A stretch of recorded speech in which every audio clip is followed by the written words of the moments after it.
Сеулда күйөөмдүн Корей коллегасынын үйлөнүү тоюна баргандагы менин байкаган нерселерим жөнүндө айтып берейин. Үйлөнүү тою биздин кыргыздардагыдай 5-6 саат банкет залда кечке тамак жеп, ырдап, бийлеп, дос айтмай эмес экен.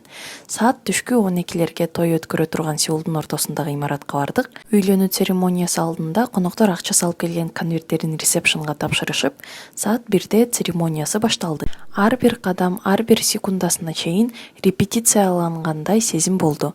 Баары сценарий менен кетиш керек, эч ким лишний чүчкүрбөшү дагы керек. Залдын ичи караңгы, тамак аш жок. Эки жактагы коноктор бир жагы бала тараптан, бир жагы кыз тараптан.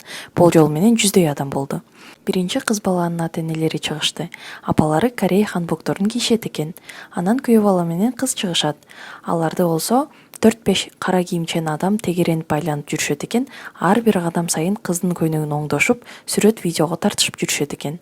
Ар бир кадамды сүрөткө түшүрүп алалы деп улам токтотуп дагы турушат экен. Бир жагынан сонун, бир жагынан баары аябай строгий порядок, сценарий менен кетиш керек дегендей сезим болуп турат экен.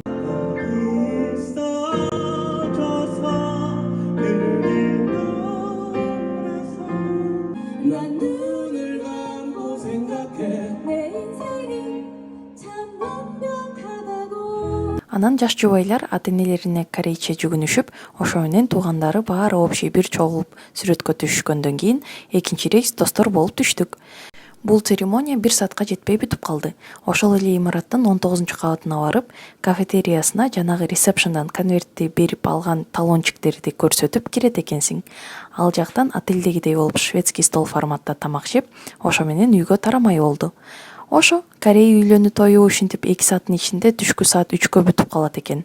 Кыргыздардын тоюндагыдай шаң шөкөт жок. Кандай деп ойлойсуңар?